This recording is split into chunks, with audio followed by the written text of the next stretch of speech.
আজকে সকালবেলা নাস্তা থেকেই শুরু করে দিলাম আরেকটি নতুন ব্লগের আয়োজন। আসসালামু আলাইকুম এভরিওয়ান, কেমন আছেন সবাই? আশা করছি অনেক অনেক ভালো আছেন। আপনাদের দোয়া আর ভালোবাসায় শুকর আলহামদুলিল্লাহ আমি ভালো আছি। যদিও অনেকটা বেলা হয়েছে, তারপরও ভালো লাগছে। আজকে খুব মজা করে নাস্তা করব। ছোটোবেলায় অনেক ডাল দিয়ে রুটি খেতাম, তো সেটা মনে হলো, সেজন্য একটু ডাল নিলাম।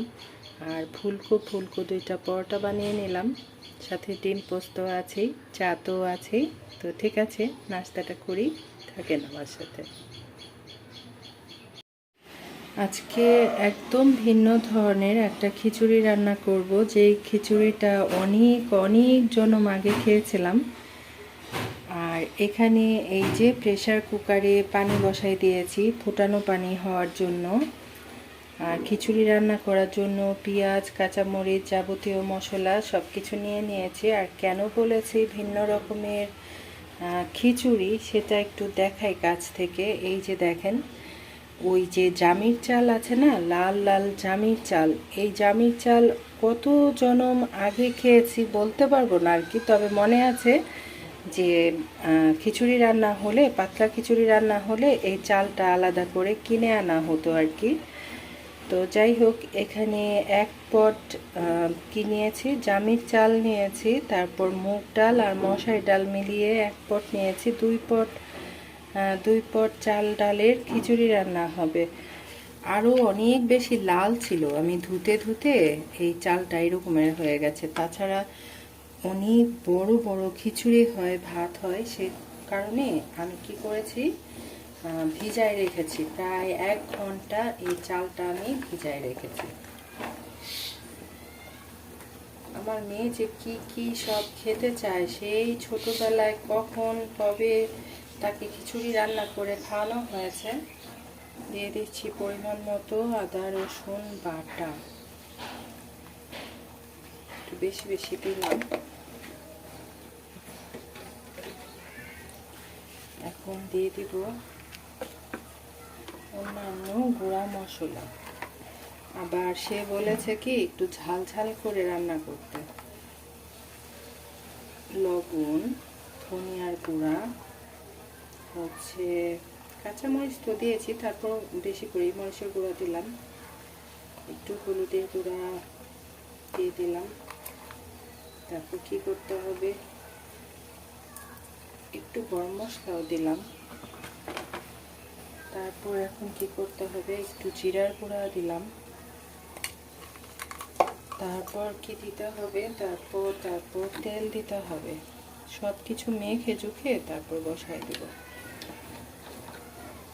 আর আমাদের বিক্রমপুরে ইয়া করে, খিচুড়ি রান্না হয়ে গেলে একটা ছাঁক ব্যবহার করে আর কি। জিরা, পেঁয়াজ, রসুন এগুলা একসাথে করে তেলে ভাজে, তারপর সাথে শুকনো মরিচ, তারপর সেটা বেটে তারপরে এই খিচুড়ির মধ্যে দেয়। অনেক সুন্দর একটা ফ্লেভার হয়, টেস্টও ভালো আছে।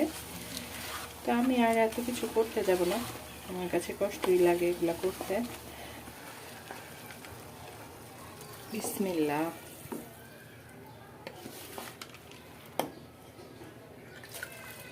অনেকে খিচুড়ির মধ্যে রসুন পেঁয়াজ এগুলা দিয়ে বাগার করে, আমার আসলে ওই ফ্লেভারটা ভালো লাগে না। আমি আর কিছুই দিব না, নামানোর আগে ঘি দিয়ে দিব, বাস। এই চালটা আমার ওই পাশের ফ্ল্যাটের ভাবি দিয়েছে, ওনার দেশের বাড়ির চাল। ওনারা এই চাল দিয়ে খিচুড়ি রান্না করে খায়। তো আমাকে অনেক দিন বলেছে যে খিচুড়ি রান্না করার জন্য এনে খাওয়ার জন্য। তো উনি অনেক বেশি বেশি দিতে চেয়েছে। আমি বলছি না, প্রথমে 1 পট চাল দিবেন, সেটা খেয়ে দেখি, যদি ভালো লাগে তাহলে আবার নিয়ে খাবো। আমার ব্লগ ভিডিও কেমন হচ্ছে অবশ্যই মিষ্টি মিষ্টি কমেন্ট করে জানাবেন। আরেকটা কথা হচ্ছে, যদি কারো ভালো লেগে থাকে আমার ভিডিওগুলা শেয়ার করে দেবেন। আপনাদের একটা শেয়ার করার জন্য আমাকে হয়তো বা আরও কেউ দেখার সুযোগ পাবে। আর কেউ যদি আমাকে বন্ধু করে থাকেন, অবশ্যই কমিউনিটিতে লেটার রাখবেন। আমি তো জানি না পরিমাণে পানি টানি সব ঠিকঠাক দিয়েছি কিনা। আমি আসলে বেশিরভাগ সময় করি কি যেন ভুনা খিচুড়ি রান্না করি, এভাবে পাতলা খিচুড়ি রান্না করি না। তো দেখা যাক কি হয়, ফাইনাল লুক দেখার জন্য থাকেন আমার সাথে। আগে দেখো তোমার বাবুকালের খিচুড়ি হয়েছে কিনা। আমার মেয়ে বলে বাবুকালের খিচুড়ি রান্না করে দেবা। তো এখন এটা কিন্তু ফুটে গেছে। এখন জাস্ট কি করব, ঘিটা দিয়ে তারপরে এটাতে ঢাকনা দিয়ে দিব। তাহলে তাহলে কি হবে, চালটা নরম হয়ে যাবে, খেতে ভালো লাগবে। আল্লাহ, ঘি তো ফ্রিজে ছিল, একদম জমাট বেঁধে আছে। তারপর কি দিয়ে খাবা বলো তো? চিকেন। চিকেন আর লেবু, তারপর আচার। বাস, এই তো আমার হয়ে গেল। এখন এটাকে ঢাকনা দিয়ে ঢেকে চুলার আঁচ একদম কমায় রেখে দিব। একদম নিজে থেকেই বাবুকালের খিচুড়ি হয়ে যাবে।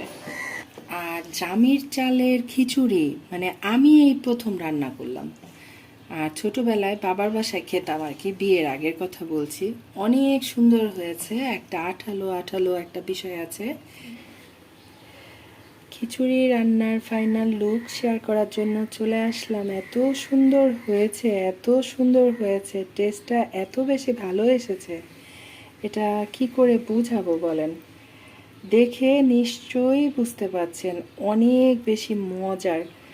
আর এই খিচুড়িটা প্রেসার কুকারে এই যে বন্ধ করে দমে রাখলে চালটা একদম সফট হয়ে যায়। অনেক বড় বড় চাল তো, সে কারণে আমি এভাবে প্রেসার কুকারে রান্না করলাম। চলে আসলাম বিকেলের নাস্তার আয়োজন করতে। আর এই যে এই চিপস তো আমাদের মামের অনেক বেশি পছন্দের, রং বেরঙের চিপস, দেখতেও সুন্দর লাগে, খেতেও মজা লাগে। এটার উপর যদি একটু চিনি দিয়ে নেওয়া যায় তাহলে অনেক বেশি মজা লাগে।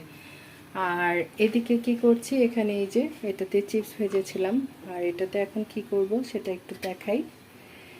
এই যে খাবারের জিনিস দেখলে মশা মাছি আসতেই হবে। এখানে ডিম আর আলু, এগুলা দিয়ে আলুর চপ বানানোর জন্য রেডি করে রেখেছি। পেঁয়াজ, ধনিয়া পাতা, শুকনো মরিচ এগুলো দিয়েছি, খুব কম করে ঝাল দিয়েছি, কারণ প্রচুর গরম যাচ্ছে। গরমের মধ্যে খুব বেশি ঝাল খাওয়া ঠিক হবে না।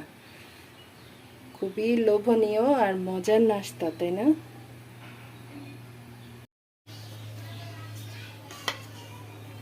একটু ফ্রাই প্যানে দিলাম, মানে হচ্ছে একটু বেশি বেশি করে দিয়ে যেন জলদি জলদি করে ভেজে নেওয়া যায়। এটার মধ্যে বেসন দিয়েছি আর হচ্ছে কর্নফ্লাওয়ার দিয়েছি যেন একটু মচমচে হয়। বিসমিল্লাহ।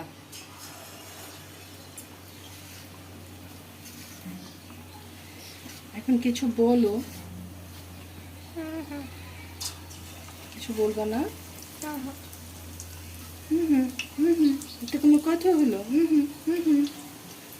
মনে হচ্ছে তুমি বউ বা কথা জানো না।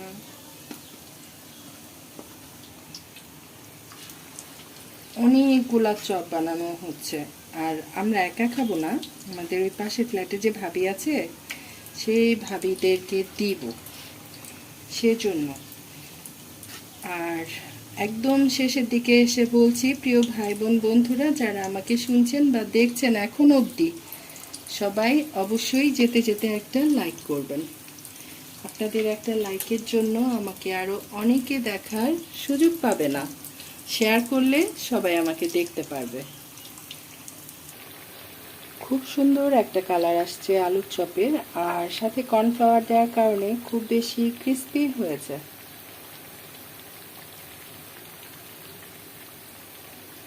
এখন এগুলা উঠানোর সময় হয়ে গেছে, তো ঠিক আছে আমি উঠাই নিই, থাকেন আমার সাথে।